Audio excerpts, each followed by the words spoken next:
लखनऊ मुख्यालय से लगभग 285 किलोमीटर दूर स्थित जालौन जिला प्राचीन समय में चेदी महाजनपद के अंतर्गत आता था। वर्तमान में जालौन एक जनपद है जिसका प्रशासनिक मुख्यालय उरई में स्थित है। जालौन का कालपी तहसील क्षेत्र ऋषि वेद व्यास की जन्मस्थली है, जिन्होंने महाभारत ग्रंथ की रचना की थी।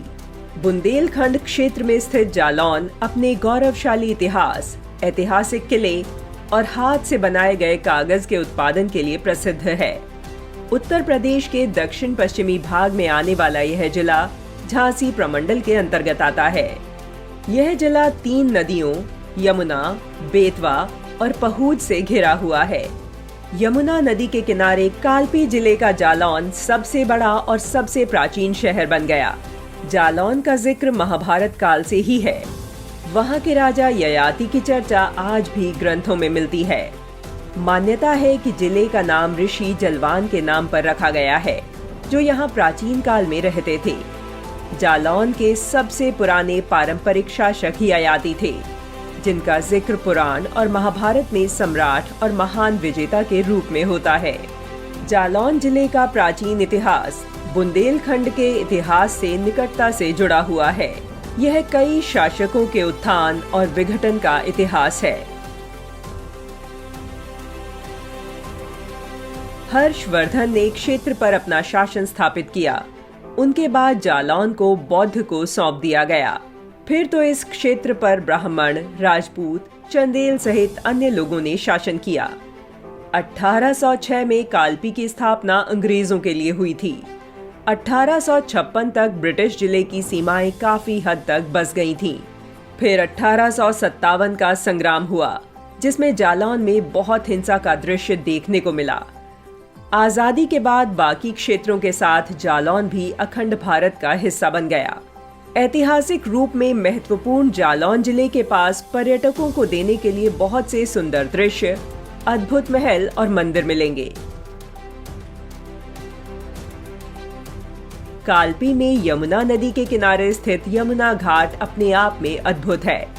इस नगर में बहुत प्राचीन मंदिर और यमुना नदी के सुंदर दृश्य हैं। कालपी की सुंदरता में यमुना घाट का बहुत योगदान है। यहाँ प्राचीन कपिलेश्वर मंदिर है, जो घाट की तरफ जाने के रास्ते में आता है। यह मंदिर शिव भगवान को समर्पित है और इसकी रचना प्राचीन काल में हुई थी।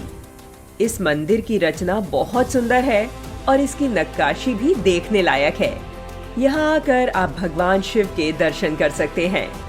जालौन का ऐतिहासिक स्थल लंका मीनार कालपी के पास स्थित है। ऐसी मान्यता है कि इस मीनार की स्थापना लंका नरेश रावण की याद में कराई गई थी, जो दिखने में बहुत सुंदर है। इस मीनार में आपको लंकापति रावण की मूर्ति देखने को मिल जाएगी।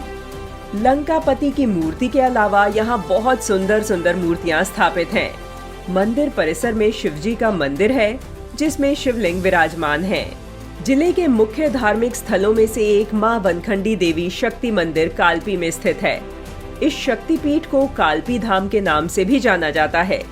यह मंदिर बहुत प्राचीन है और वनखंडी देवी आदि शक्ति माता का स्वरूप है। इस मंदिर को लेकर बहुत सारी कहानियां लोकप्रिय हैं, क्योंकि यह मंदिर कालपी के जंगलों में है और पहले के समय में जंगल और घने हुआ करते थे। यह मंदिर एक टीले के नीचे दबा हुआ था। तब एक बार एक ग्वाले की नजर इस मंदिर पर पड़ी और फिर इस मंदिर को खोदकर निकाला गया। इस मंदिर में लोग वनखंडी माता और शिव शंकर जी के दर्शन के लिए आते हैं। देश की धरोहरों की पौराणिक ऐतिहासिक यात्रा के लिए माटी की विरासत देखते रहिए। इस तरह की विशाल जानकारी वाले वीडियो को लोगों के साथ शेयर कीजिए।